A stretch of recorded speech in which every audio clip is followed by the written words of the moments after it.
Ex-minister calls for Tinubu's arrest. Welcome to the news and please subscribe to our channel. Ex-minister Aťťâcks petitions Buhari, says Tinubu to blame for attacks on Igbos in Lagos. Former Minister of External Affairs Prof. Bolaji Akinjemi has written a petition to President Muhammadu Buhari against the President-elect Asiwaju Bola Tinubu, alleging, among other things, that the former Lagos State Governor was instrumental to the brutal attack method against the Igbos during the presidential, National Assembly, governorship and state assembly elections. In a petition written to President Buhari dated Sunday, March 26, 2023, Prof. Akinjemi blamed Tinubu for making insightful comments, speeches, and causing tribal attacks against Igbos in Lagos and across Nigeria. The petition reads, and I quote, "I write this petition with full of realization that with the recent general elections like ours, that allegedly became a tribal war against a particular tribe, there is need to conduct post-mortem investigation and put on trial those directly responsible and those who incited and supported such verbal and physical attacks, especially in Lagos State, to discourage this pattern in future elections." The presidential election of February 25th, 2023, generously described by The Economist as chaotic, has further increased the negative perception of the world about our dear country, to which belong our loyalty. The world is not pleased with our ways, and we could read it clearly in how the global press described what we did with ourselves last week. A newspaper columnist, Lasisi Olagunju, collated the world news about us, informed by the lack of organization of the empire, INEC, disappointing compromise of law enforcement agencies, and unfortunate hijack of the process by non-state actors. The world is not pleased with our ways, and we could read it clearly in how the global press described what we did with ourselves last week. The Economist said a chaotically organized vote and messy count gave Nigeria a new precedent. The Financial Times said in an editorial comment that our president-elect was deeply flawed, our presidential election was deeply flawed, and the winner a wealthy political fixer. The Guardian of the United Kingdom described the winner as an immensely wealthy veteran power broker trailed by corruption allegations which he denies. The New York Times described him as a divisive figure in Nigerian politics.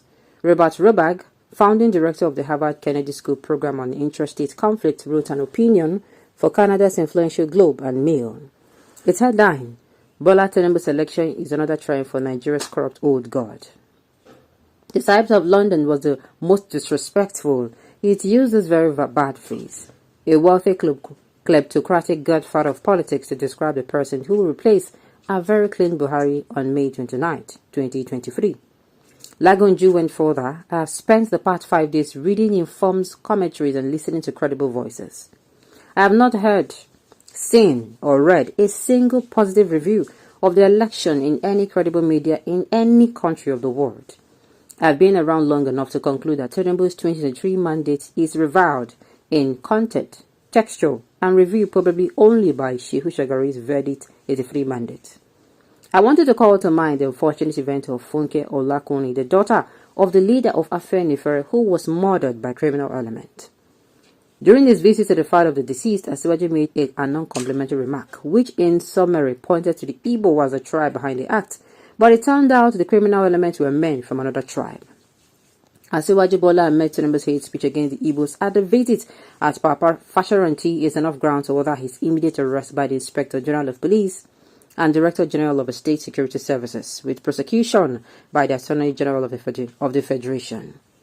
Asiwaju must be put under house arrest, same way you have Martin Nnamdi Kanu, till due diligence is done and clearance from a narcotic offense is gotten. As it must never be heard of that anyone with tainted character is given the leadership of the most populous black nation in the world.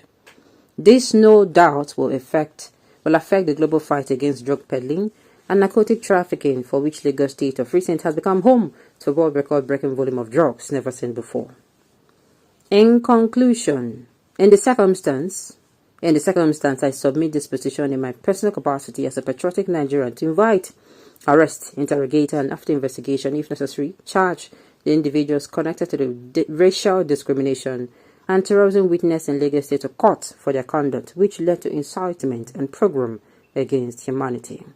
Yours in hope of a better and greater Nigeria, Bolaji O. Akinjemi. Finally, I was thinking nobody will say it. Somebody has come out with found the courage to come out and say the truth. Let me see what these people are going to say, because I know some people will knock their head for ground because of some people will insult this man. Oh, coming from the tribe that they term the most respectful tribe.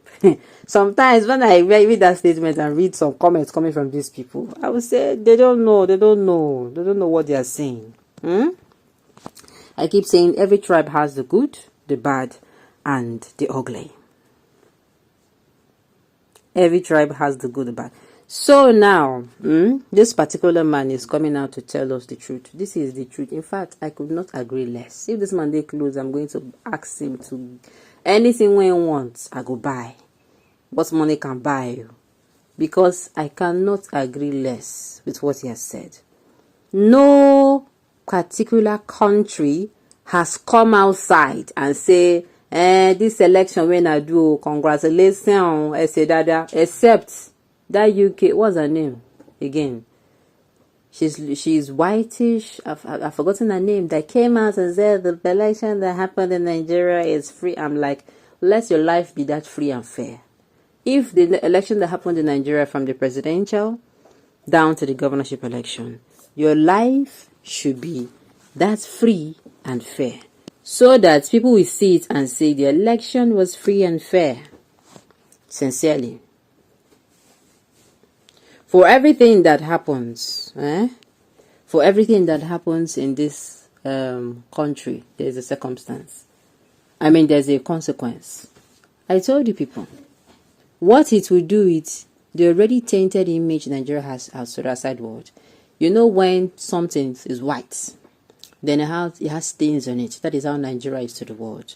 But what happened is they now brought that white cloth, which is Nigeria, and put it inside a very dark paint. And when they bring it out, now so everybody they view them. Everybody, if they walk out, if they show everybody, they will say, yeah. So you mean a narcotic drug pusher is your president? That means our brothers in America and our sisters in America, they cannot be safe. They'll start perceiving them, because they'll say, if they can elect somebody like that, then what can the citizens not do? Please, those who are supporting this thing because of what they are going to get. Posterity will not be kind to you people, though. You people will not say they did not tell you people. Sickness will not get cure. Anyway, make a note to talk. Make it not be like I swear for anybody, sha. Alright, on this note, we have come to the anybody. I come to the end of the news. We say thank you for tuning in.